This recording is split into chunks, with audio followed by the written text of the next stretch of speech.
الصبح بدا من طلعته.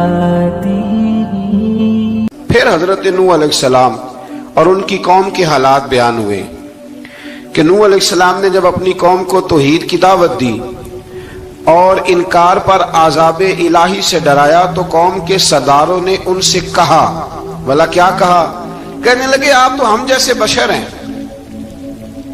تو ہماری طرح ہی ہیں آپ، اور آپ کے پیروکار پسماندہ یعنی غریب لوگ ہیں اور کم عقل لوگ ہیں. ہماری رائے میں آپ کو معاذ اللہ ہم پر کوئی فضیلت حاصل نہیں، بلکہ معاذ اللہ ثم معاذ اللہ. کہنے لگے آپ تو جھوٹے ہیں، اللہ کے نبی کو کہہ رہے ہیں معاذ اللہ، استغفر اللہ. نوح علیہ السلام نے جواب دیا کہ میں اپنے رب کی جانب سے واضح دلیل رکھتا ہوں اور اس نے مجھے رحمت سے نوازا ہے، لیکن تم میرے مقام کو سمجھنے کی صلاحیت نہیں رکھتے، تم اتنی صلاحیت رکھتے نہیں ہو. اور پھر ارشاد فرمایا کہ میں تم سے دعوت حق کے صلے میں کسی اجر کا طلبگار نہیں ہوں اور نہ ہی میں اہل ایمان کو اپنے پاس سے دھتکارنے والا ہوں، اور میں نے یہ دعویٰ بھی نہیں کیا کہ میرے پاس اللہ کے خزانے ہیں، اور نہ میں از خود غیب جاننے والا ہوں، اور نہ ہی میں یہ کہتا ہوں کہ میں فرشتہ ہوں، نہ میں یہ کہتا ہوں کہ جن لوگوں کو تم اپنی نظروں میں حقیر جانتے ہو اللہ انہیں خیر سے نہیں نوازے گا. فرمایا یہ ٹھیک ہے کہ اللہ بشروں میں سے رسول بناتا ہے، پر جسے بناتا ہے پھر اسے بڑی شانیں عطا فرماتا ہے. پہلے دن سے انسان کا یہ مسئلہ ہے، پہلے دن سے انسان کا یہ مسئلہ ہے کہ وہ کہتا ہے میں انسان سے ہدایت حاصل کروں، لیکن رب نے بھی قانون بنایا ہے کہ اللہ تبارک و تعالیٰ بندے پر ہی وحی فرماتا ہے. فرشتوں اور جنوں کو اللہ نے اس منصب کے لیے منتخب نہیں فرمایا. قوم نوح نے کہا کہ آپ نے ہم سے بہت بحث کی معاذ اللہ، بس جس عذاب سے آپ ہمیں ڈرا رہے ہیں وہ لے آئیے. تو نوح علیہ السلام نے کہا کہ اللہ چاہے گا تو تم پر عذاب بھی آ جائے گا. آیت نمبر 37 سے 47 میں بتایا کہ اللہ تعالیٰ کی طرف سے نوح علیہ السلام کو حکم ہوا کہ ہماری نگرانی میں اور ہماری وحی کے مطابق آپ کشتی بنائیے اور ظالموں کے بارے میں ہم سے کوئی بات نہ کریں. حضرت نوح کی خواہش تھی کہ یا اللہ انہیں بھی معاف کر دے. فرمایا یہ ظالم ہے تو میرے نبی ان کے بارے میں مجھ سے کوئی بات نہ کریں، وہ ضرور غرق ہو جائیں گے. پھر وہ کشتی بنانے لگے اور جب ان کی قوم کے سردار ان کے پاس سے گزرتے تو ان کا مذاق اڑاتے. یہ آپ کیا کر رہے ہیں؟ آج بھی وزیر مشیر بڑے بڑے لوگ اللہ ماشاءاللہ دینداروں کا مذاق اڑاتے نہیں؟ اڑاتے ہیں کہ نہیں اڑاتے مذاق؟ یہ کن کا طریقہ ہے؟ یہ تو قرآن مجید کہہ رہا ہے کہ حضرت نوح کی قوم جو کافر تھی ان کا طریقہ ہے اہل ایمان کا مذاق اڑانا. تو وہ مذاق اڑانے لگے. نوح علیہ السلام نے کہا کہ وہ وقت آنے والا ہے کہ جب تمہارا مذاق اڑایا جائے گا اور تمہیں پتہ چل جائے گا کہ رسوا کن عذاب کس پر آئے گا. اللہ تعالیٰ نے فرمایا جب ہمارا حکم عذاب آ پہنچا اور تندور ابلنے لگا، تندور سے آگ نکلا کرتی ہے، پانی نہیں نکلا کرتا، اور نوح علیہ السلام کی قوم پر جب عذاب آیا تو پانی تندور سے نکلا، تندور سے اللہ نے پانی نکالا، جہاں سے پانی نکلا نہیں کرتا، تندور ابلنے لگا. اللہ اکبر. تو اللہ تبارک و تعالیٰ نے فرمایا تو ہم نے نوح علیہ السلام سے کہا کہ آپ خود اور اپنے گھر والوں کے ساتھ اس کشتی میں سوار ہو جائیں اور اہل ایمان کو بھی سوار کر لیں اور ہر چیز کے جوڑے یعنی نر اور مادہ کو سوار کر لیں. اور ان کے ساتھ ایمان والے بہت کام تھے. حضرت نوح علیہ السلام دعائیں پڑھتے ہوئے سوار ہو گئے. پھر کیا ہوا؟ کشتی انہیں پہاڑوں جیسی موجوں میں لے جا رہی تھی کہ نوح علیہ السلام الگ کھڑے ہوئے اپنے بیٹے سے فرمانے لگے بیٹے ہمارے ساتھ کشتی میں سوار ہو جا اور کافروں کے ساتھ نہ رہو. اس نے یعنی نوح علیہ السلام کے بیٹے نے کہا کہ میں آپ کے ساتھ نہیں بیٹھوں گا، ابھی کوئی پہاڑ آئے گا تو میں پہاڑ کی پناہ لے لوں گا. اگر کسی نیک آدمی کا بیٹا کبھی غلط نکل آیا تو اس کا مطلب یہ نہیں کہ اس نے تربیت ٹھیک نہیں کی. ہاں یہ اعتراض چھوڑ دیں، اس لیے کہ نوح علیہ السلام کا بیٹا کافر ہو گیا اور جب سیلاب نظر آیا تو اس سے کہا کہ آجا سوار ہو جا، تو کہنے لگا میں نہیں بیٹھوں گا، میں تو کسی پہاڑ کی پناہ لے لوں گا اور میں اس کے اندر چھپ جاؤں گا اور وہ پہاڑ مجھے پانی سے بچا لے گا. نوح علیہ السلام نے کہا آج اللہ کے حکم کے سوا کوئی بچانے والا نہیں ہے سوائے اس کے جس پر اللہ رحم فرمائے۔ پھر ان دونوں کے درمیان موج حائل ہو گئی، ایسے ایک موج اٹھی اور حضرت نوح کا بیٹا ڈوب گیا۔ اور جب حضرت نوح کا بیٹا ڈوبا، اللہ کی طرف سے حکم ہوا اے زمین اپنا پانی نگل لے، اے آسمان تھم جا، پانی خوش ہو گیا، اللہ کا فیصلہ نافذ ہو گیا اور کشتی کوہ جودی پر ٹھہر گئی۔ نوح علیہ السلام نے اللہ سے التجا کی، کیا میرے پروردگار میرا بیٹا اور میرے اہل سے ہے اور تیرا وعدہ سچا ہے کہ تم میرے اہل کو بچا لے گا؟ اللہ نے فرمایا نوح وہ آپ کے اہل میں سے ہے ہی نہیں، وہ آپ کے اہل میں سے ہے ہی نہیں۔ اہل میں سے وہ ہوگا جو آپ کے طریقے پہ چلے گا، جو طریقے پہ نہ چلے وہ نسل میں سے ہے ہی نہیں، وہ ختم ہو گئی بات۔ اللہ اکبر۔ اس کے اعمال ٹھیک نہیں، جس بات کی حقیقت کا آپ کو معلوم نہ ہو اس کے بارے میں سوال نہ کریں۔ تو نوح علیہ السلام نے اللہ تعالیٰ سے اپنی اس اجتہادی خطا پر مغفرت اور رحم کی دعا کی۔ پھر طوفان نوح تھم جانے کے بعد وہ سلامتی کے ساتھ اتر گئے۔ اجتہادی خطا میں نے ایک لفظ بولا ہے، یہ اجتہادی خطا کا مطلب یہ ہے کہ بعض اوقات انبیاء سے ایسی باتیں سرزد ہو جاتی ہیں کہ جو تعلیم امت کے لیے ضروری ہوتی ہیں، تاکہ لوگوں کو پتہ چل جائے کہ اللہ کی بارگاہ میں توبہ کیسے کرنی۔ اگر وہ لوگ توبہ نہ کرتے تو ہمیں توبہ کے طریقے سمجھ میں، یعنی ان سے اجتہادی خطا ہو گئی، کہنے میں کرنے میں کوئی ایسی بات ہو گئی جو بظاہر اللہ تعالیٰ کی رضا والی، تو فوراً معافی مانگ لیتے تھے۔ لیکن اب امتی اٹھ کے کہے کہ نبی گناہ گار ہے معاذ اللہ۔ حضرت آدم نے دعا مانگی تھی نا، ربنا ظلمنا انفسنا، اے اللہ ہم نے اپنی جانوں پر ظلم کیا۔ انہوں نے کہا تھا تو اگر کوئی بندہ حضرت آدم کو ظالم کہے گا تو کافر ہو جائے گا، تو اگر وہ کہے کہ وہ تو خود کہہ رہے ہیں، ایک بندہ اڑ جاتا ہے کہتے تو خود کہہ رہے ربنا ظلمنا، تو خدا کے بندے وہ اللہ کے نبی ہیں، وہ رب سے کہہ رہے ہیں، وہ عاجزی کے طور پر کہہ رہے ہیں۔ کچھ لوگ اڑ جاتے کہتے خود حضور نے کہا ہے جی انا بشر مثلکم، میں تمہاری طرح کا بشر ہوں، خود نبی پاک نے کہا ہے۔ عجیب بیوقوف بندے ہو، نبی کریم تو کہہ سکتے ہیں پر امتی اٹھ کے نہیں کہہ سکتا۔ اس نے تو کہنا ہے وہ حبیب اللہ ہے، اس نے تو کہنا ہے وہ قیامت میں شفاعت کرنے والے ہیں، امتی نے تو کہنا ہے وہ سارے نبیوں کے سردار ہیں، وہ امام الانبیاء ہیں۔ امتی وہ لفظ ادا کرے گا جو اس کے بنتے ہیں۔ اب کوئی بندہ اٹھ کے کہہ دے دیکھے نا، ایک بہت بڑا عالم تقریر کرتے ہوئے کہے جی میں تو ان پڑھ آدمی ہوں، تو اس کا شاگرد کہے کہ استاد جی قسم اٹھائے ہاں آپ نے تقریر میں کہا نہیں میں ان پڑھ ہوں، آپ تو ان پڑھ ہے، تو یہ بات ادب ہے کہ بے ادبی ہے؟ چلیں اس سے آگے چلتے ہیں، یہ بھی ذرا مشکل سے سمجھ میں آئے گی۔ ایک اور بات جو جلدی سمجھ میں آ جائے گی، ایم این اے جب اعلان کرتا ہے، تقریر کرتا ہے، الیکشن لڑتا ہے تو کہتا نہیں میں قوم کا خادم ہوں، کہتے ہیں نا کہ میں قوم کا خادم سے آپ کیا کچھ کراتے ہو؟ سارے کام کراتے ہیں نا۔ خادم کو بندہ یہ بھی کہہ لیتا ہے کہ جھاڑو دے دے گلی میں، کہتے ہو کہ نہیں کہتے؟ تو اس نے بھی تو سپیکر میں کہا میں خادم ہوں، کہو اس سے کہ جھاڑو دے گلی میں آ کے، پھر پتہ کیا حال ہوگا؟ جھاڑو تو نہیں آئے گا اور ہو سکتا ہے کچھ ہے آ جائے۔ تو اس لیے اب کوئی بندہ کہے جی انہوں نے خود کہا، تو ایک کچھ پوری جماعت ہے لوگوں کی جو بات کو سمجھتی نہیں، کہتے ہیں خود کہا میں بشر ہوں، انہوں نے خود کہا میں غیب نہیں جانتا، انہوں نے خود کہا میرے پاس خزانہ کوئی نہیں، انہوں نے خود کہا میرے پاس کوئی شے نہیں۔ تو اس لیے آپ سمجھیں کسی کے لفظوں پر اگر آپ گرا لگا کے بیٹھیں گے تو پھر اس سے بے ادبی ہوگی۔ تو نوح علیہ السلام نے اللہ سے اپنی اجتہادی خطا کی معافی مانگی۔ اب حضرت نوح کو کوئی خطا کار کہے گا تو بہت بڑا مجرم بن جائے گا، اس لیے کہ وہ اللہ کے نبی ہیں۔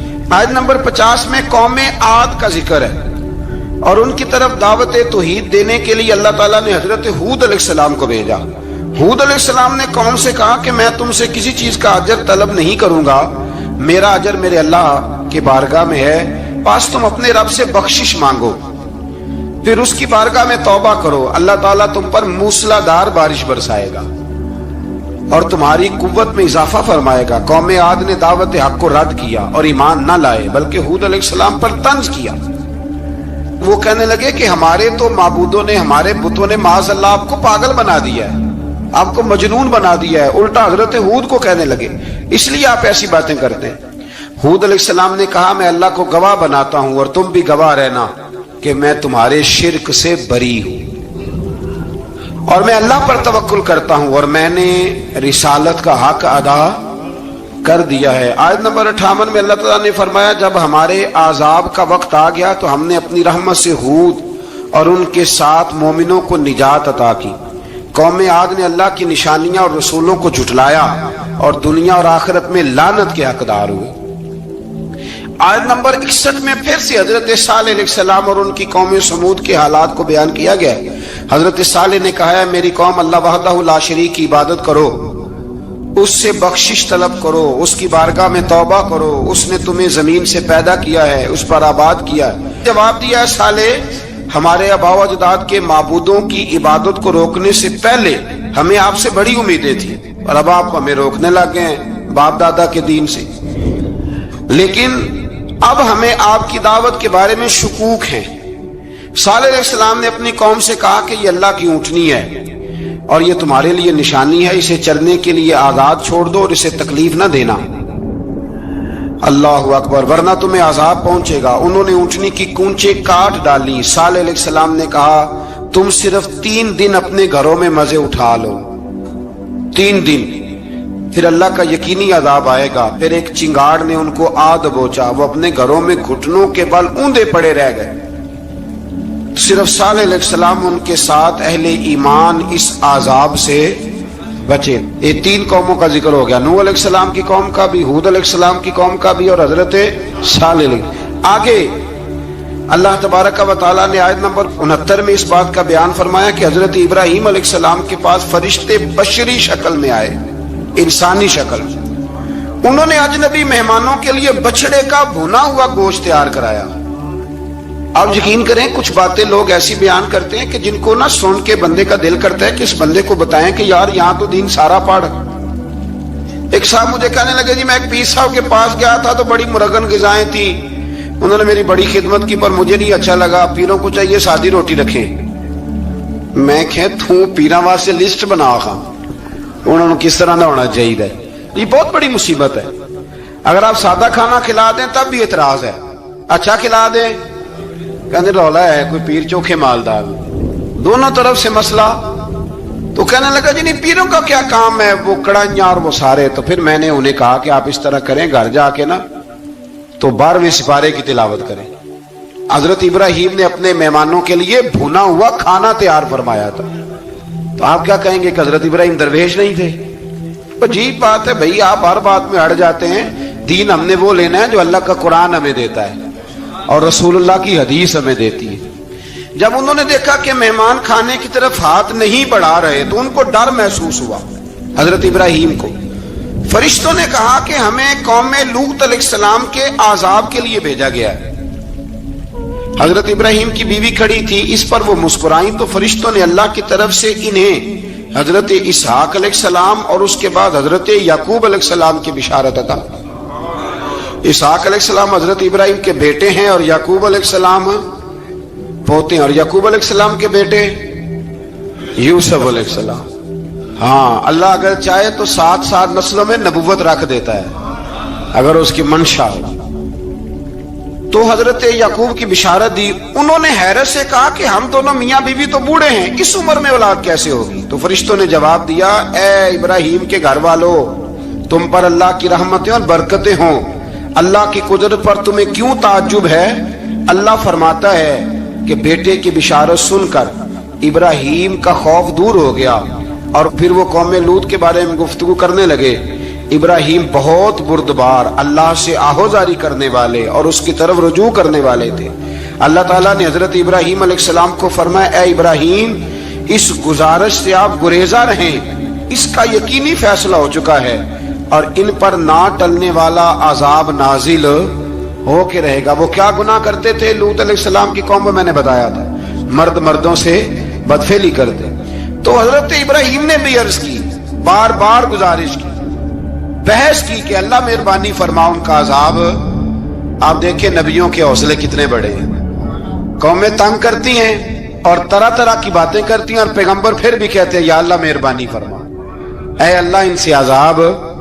آیت نمبر 77 میں حضرت لوط علیہ السلام کی قوم کی بدعمالیوں اور لوط علیہ السلام کے اپنی قوم کو بدعمالیوں کے باعث فرشتوں کی آمد، قوم کے بدعمال لوگوں کے دوڑ کر آنے اور حضرت لوط کو ان کے سمجھانے اور ان کے انکار پر مضطرب ہونے کا ذکر ہے، جس پر فرشتوں نے حضرت لوط کو تسلی دی کہ آپ فکر نہ کریں، ہم آپ کے رب کے فرشتے ہیں، یہ آپ اور ہم تک نہیں پہنچ سکیں گے۔ آپ رات کے آخری حصے میں قوم کی طرف توجہ کیے بغیر ہجرت فرما لیں، اس لیے کہ صبح کے وقت ان پر عذاب آئے گا۔ جب اللہ کا عذاب آیا تو اس نے بستی کے اوپر کے حصے کو نیچے کر دیا اور قوم لوط کے اوپر اللہ کی طرف سے لگاتار نشان زدہ پتھر برسائے گئے، لگاتار پتھر آئے۔ آیت نمبر 84 میں اللہ تعالیٰ نے حضرت شعیب علیہ السلام اور ان کی قوم کا ذکر فرمایا ہے اور ان کے جرائم کو بیان کیا گیا ہے۔ وہ ناپ تول میں کمی کرتے تھے، دوسروں کو چیزیں کم تول کر دیتے تھے۔ اللہ تعالیٰ نے ان سے فرمایا کہ فساد فی الارض سے باز آؤ اور اپنے سے پہلے سرکش امتوں کا انجام دیکھ لو۔ جب حضرت شعیب کی نصیحتوں کا ان پر اثر نہ ہوا تو پھر اللہ تعالیٰ نے انہیں بھی عذاب سے ہلاک کر دیا۔ آیت نمبر 94 میں فرمایا کہ جب ہمارا عذاب آیا تو ہم نے اپنی رحمت سے حضرت شعیب اور ان پر ایمان لانے والوں کو بچا لیا، اور ظالموں کو ایک زبردست چنگاڑ نے پکڑ لیا تو صبح وہ اپنے گھروں میں اوندا منہ پڑے تھے، گویا وہ کبھی وہاں آباد تھے ہی نہیں۔ آیت نمبر 96 میں حضرت موسیٰ علیہ السلام کو عطا کیے جانے والے 9 معجزات کا ذکر ہے۔ پھر فرعون اور اس کے پیروکاروں کے باطل روش کے باعث ان کی ہلاکت کا بھی ذکر فرمایا، اور دنیا اور آخرت میں انہیں ملعون یعنی لعنتی قرار دیا۔ جن بستیوں کو اللہ تعالیٰ نے ہلاک کیا ان میں سے بعض کے آثار موجود ہیں اور بعض کے آثار تک معدوم ہو چکے۔ ان میں سے ہر بستی والے اپنے ظلم کے باعث ہی ہلاک ہوئے۔ اللہ تعالیٰ کسی پر ظلم نہیں فرماتا، لوگ خود اپنی جانوں پر ظلم کرتے ہیں۔ جو شخص عذاب آخرت سے ڈرتا ہے اس کے لیے اس میں نشانیاں موجود ہیں۔ آیت نمبر 106 سے اللہ تعالیٰ نے انجام کے اعتبار سے لوگوں کی 2 قسمیں بیان کی۔ 2 قسمیں فرمایا، ایک ہیں سعادت مند لوگ اور دوسرے ہیں بدبخت۔ فرمایا بدبختوں کا ٹھکانہ جہنم ہے جس میں وہ ہمیشہ رہیں گے، اور نیک بختوں کا ٹھکانہ جنت ہے، وہ ہمیشہ اسی میں رہیں گے، اور ان کے لیے اللہ کی طرف سے نا ختم ہونے والی عطائیں۔ آیت نمبر 110 میں حضور صلی اللہ علیہ وسلم کو تسلی دی گئی کہ جس طرح یہ لوگ قرآن کے بارے میں اختلاف کرتے ہیں، اسی طرح قوم موسیٰ نے تورات کے بارے میں بھی اختلاف کیا تھا، اور اللہ نے ان کے اعمال کا پورا بدلہ انہیں دیا۔ آیت نمبر 112 سے سرکشی کو چھوڑ کر احکامات دین پر استقامت اختیار کرنے اور ظالموں کے ساتھ میل جول رکھنے سے بچنے کا حکم دیا گیا ہے، اور فرمایا کہ ظالموں سے میل جول کا انجام دوزخ کی آگ ہے۔ ہم لوگ نہ شکوہ کرتے ہیں، کسی حکومت کو بنے ہوئے 6 مہینے گزرتے ہیں تو شکوہ شروع ہو جاتا ہے، حالانکہ وہ خود تو نہیں نہ بنتے، ان کو کوئی بنانے والا ہے۔ تو ظالم کا جو مددگار ہوتا ہے وہ بھی ظالم ہوتا ہے، اس لیے احتیاط کریں۔ اور یہ صرف سیاستدانوں کی بات نہیں، دنیا کے ہر معاملے میں آپ غور کریں کہ آپ کسی ظالم کے مددگار تو نہیں۔ اللہ تعالی ہمیں حق پر استقامت عطا فرمائے۔ آیت نمبر 114 میں دن کے دونوں طرفوں میں اور ابتدائی رات کے کچھ حصے میں اللہ تعالیٰ نے نماز قائم کرنے کا حکم دیا ہے۔ رات کے کچھ حصے میں بھی نماز پڑھنی چاہیے، اور یہ بھی بتایا کہ بے شک نیکیاں گناہوں کو مٹا دیتی ہیں، اور یہ نصیحت قبول کرنے والوں کے لیے نصیحت ہے۔ آیت نمبر 120 میں اللہ تعالیٰ نے فرمایا کہ ہم آپ صلی اللہ علیہ وسلم کو رسولوں کی تمام خبریں آپ کے دل کی تسکین اور تقویت کے لیے بیان کرتے ہیں، اور ان میں مومنوں کے لیے نصیحت اور عبرت ہے کہ ان ساری باتوں سے عبرت پکڑ لو۔ بچہ صرف وہی جو اللہ کے نبیوں کے طریقے پہ چلا اور نبیوں کے ساتھ رہا، باقی بچ سکے نہیں۔ اللہ تعالیٰ کی طرف سے توحید و رسالت اور وقوع قیامت کے دلائل بھی ہیں۔ آیت نمبر 123 میں فرمایا کہ آسمانوں اور زمینوں میں سب غیب اللہ ہی کے ساتھ مختص ہیں، اور ہر کام اسی کی طرف لوٹایا جاتا ہے۔ آپ اسی کی عبادت کیجئے، اسی پر توکل کیجئے، اور آپ کا رب لوگوں کے اعمال سے غافل نہیں ہے۔ اسی بارے میں نا آگے سورۃ یوسف شروع ہو رہی ہے، اس کو اللہ تعالیٰ نے کہا ہے کہ یہ بڑا پیارا قصہ ہے، احسن القصص کا، قصوں میں سونا قصہ۔ تو یہ کچھ 12ویں پارے میں اور کچھ 13ویں پارے میں ہے۔ میں نے یہ ارادہ کیا ہے کہ یہ ایک ہی دن پوری بیان کی جائے۔ قوم سبت کا ذکر فرمایا اللہ نے، ہفتے والے دن کچھ لوگ نافرمانی کرتے ہیں. ہمارے بھی ہیلے بہانے ہیں نا آج کل کاروبار میں. تو اسی سپارے کی آیت نمبر 65 کے اندر اللہ تعالیٰ نے حضرت داؤد کی قوم کا ذکر کیا کہ اللہ نے انہیں حکم دیا تھا کہ ہفتے والے دن مچھلیاں نہیں پکڑنی. تو وہ کہتے تھے چلو ہاتھ لگا کے نہیں پکڑنی, ہاتھ لگا کے. وہ ہمارے لوگ ہیلے بہانے تلاش کر لیتے ہیں نا. وہ بڑے جناب انشورنس والا آ گیا, اب وہ بینک والا آ گیا, اب وہ فلانے صاحب آ گئے, وہ تروڑ مروڑ کے کہانیاں باتیں, اور پھر ہمیں بھی رستے مل جاتے ہیں بچنے کے. مفتی صاحب نے کہہ دیا تھا, ایک مولانا سے میں نے ان کو کہا ہفتے والے دن مچھلیاں نہیں پکڑنے کا. نہیں پکڑتے, چھوٹے چھوٹے حوض بنا لیے. تو مچھلیاں زیادہ آتی تھی اس دن, یہ بھی اللہ کی قدرت تھی. نماز کے وقت گاہک زیادہ آتے ہیں, یہ اس کی قدرت ہوتی ہے. تو وہ مچھلیاں حوض میں جمع ہو جاتی ہیں. یوں سمجھ لیں کہ جال انہوں نے لگا لیے ہوئے, تو جال میں وہ پھنستی رہتی تھی, حوضوں میں آتی رہتی تھی. ہفتے کو نہیں پکڑتے تھے, اتوار کو پکڑ لیتے تھے. تو پھر اللہ نے انہیں سزا دی. فرمایا تماشے کرتے ہو اللہ کے حکم کے ساتھ. کیا سزا دی؟ فَقُلْنَا لَهُمْ كُونُوا قِرَادَةً خَاسِئِينَ. فرمایا بندر بن جاؤ دھتکارے ہوئے. جو رزق حرام طریقے سے کماتے تھے رب انہیں بندر بنا دیتا تھا. ابھی بھی میں نے دیکھے ہیں بڑے بڑے تاجر پاگلوں جیسی زندگی گزار رہے ہیں. نفسیاتی طور پہ سکون نہیں ہے, کروڑوں روپیہ پڑا ہے. کیوں؟ اس لیے کہ رب کے بتائے ہوئے طریقے کے مطابق تجارت نہیں کرتے. آگے ایک اور دلچسپ بات آ گئی. بنی اسرائیل کے اندر نا ایک شخص نے اپنے چچا کو قتل کر دیا جائیداد کے لیے. یہ دیکھیں کب سے لوگ جائیداد کے لیے قتل کرتے آ رہے ہیں. چچا کو قتل کر دیا, اور قتل کر کے حضرت موسیٰ علیہ السلام کے پاس آئے کہ میرے چچا کو کسی نے قتل کر دیا ہے, تو بتائیں کیا کرنا ہے. تو آپ نے فرمایا کہ گائے ذبح کرو, اور اس کا ایک ٹکڑا مقتول کو مارو, مرنے والے کو. وہ خود اٹھ کے بتا دے گا مجھے کس نے قتل کیا ہے. اب ارادہ نہیں تھا گائے ذبح کرنے کا, تو بہانے کرنے لگے. ارادہ نہیں نہ ہوتا تو پھر کیا ہوتے ہیں, کہنے لگے گائے کس طرح کی ہو, بوڑھی ہو کہ بچی ہو, رنگ کیسا ہو, جوان ہو کہ چھوٹی ہو, حال میں ایک دفعہ چلنا سیکھ گئی ہو یا ابھی نہ سیکھی ہو. تو بتاتے گئے تو رب بھی شرطیں بیان کرتا گیا. گہرے زرد رنگ کی ہو, حال کے اندر اسے نہ چلایا گیا ہو, پانی نہ نکالا گیا ہو, نہ بچی ہو نہ جوان ہو, اس کے درمیان ہو. یہ ساری شرطیں کہاں پائی جاتی تھی؟ حضرت موسیٰ علیہ السلام کی قوم کا ایک شخص تھا جو اللہ کا ولی تھا.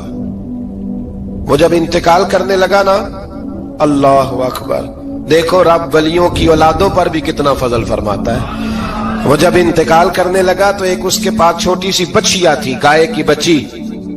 اس نے جنگل میں چھوڑ دی. کہنے لگا یا اللہ میں تیرے نام پہ چھوڑتا ہوں, میرا بچہ جوان ہو جائے تو اسے دے دینا, اور تو سرمایہ ہی کوئی نہیں. بچہ بڑا ہوا تو بچہ بھی بڑا نیک تھا, اپنی ماں کا بڑا فرما بردار تھا. اس کی ماں نے کہا بیٹا تیرے باپ نے ایک گائے چھوڑی تھی. تو بچہ جنگل میں گیا اور جا کے کہنے لگا اے اللہ میری گائے مجھ سے ملا دے. تو رب کریم نے وہ گائے واپس کر دی. وہ گائے گھر لے آیا. اب وہ کہنے لگا اماں بیچ دوں, تو اماں کہنے لگی بیٹا میرے پوچھے بغیر نہ بیچنا. کئی دفعہ گاہک لگے, پر اس نے کہا جب تک میری اماں نہ کہے گی میں بیچوں گا. ادھر بنی اسرائیل والے شرطیں جتنی گائے کے بارے میں پوچھ چکے تھے وہ ساری اسی گائے میں پائی جاتی تھی. تو یہ ڈھونڈتے ڈھونڈتے وہاں پہنچ گئے. تو کہنے لگے گائے چاہیے. تو اس نے کہا بھی تمہاری مرضی سے نہیں, قیمت میری مرضی کی. ایک مفسر نے تو یہاں تک لکھا ہے کہ اس نے کہا گائے ذبح کر کے نا, تو جتنا گائے کے اندر گوشت ہوگا نا اتنا ہی کھال کے اندر تو مجھے مال بھر کے دو گے, اتنے سکے بھر کے دو گے, اتنی اشرفیاں بھر کے دو گے, تو پھر تمہیں گائے دوں گا. تو پھر یہ گائے انہیں ملی اور یہ گائے لے کر کے آئے. زیادہ سوالات نہ کرتے تو زیادہ الجھتے نہ. ہم بھی دین کے معاملے میں بڑے سوال جواب کرتے ہیں, اتنا سوال کریں جتنی اس کی ضرورت ہے. ان لوگوں نے سوالات زیادہ کیے تو پھر الجھ زیادہ گئے. تو میرے بھائی اس کا ذکر بھی اللہ تبارک و تعالی نے پہلے پارے کے اندر بیان فرمایا. پھر اللہ کریم نے فرمایا کہ کچھ ایسے لوگ بھی ہیں یہودیوں میں سے جن کا دعویٰ ہو گیا ہے کہ ہم اللہ کے بڑے پیارے ہیں. فرمایا یہ صرف ان کے منہ کی باتیں ہیں, یہ تو قیامت میں پتہ چلے گا نا کہ اللہ کا پیار کس کے ساتھ زیادہ ہے. اور پھر یہ بھی یہودیوں نے دعویٰ کیا ہے. اسی پارے میں اللہ فرماتے ہیں کہ ان کا دعویٰ ہے کہ ہم اللہ کے بڑے پیارے ہیں, جنت میں ہم ہی جائیں گے. تو اللہ فرماتے ہیں پھر مرنے کی دعا تو کرو.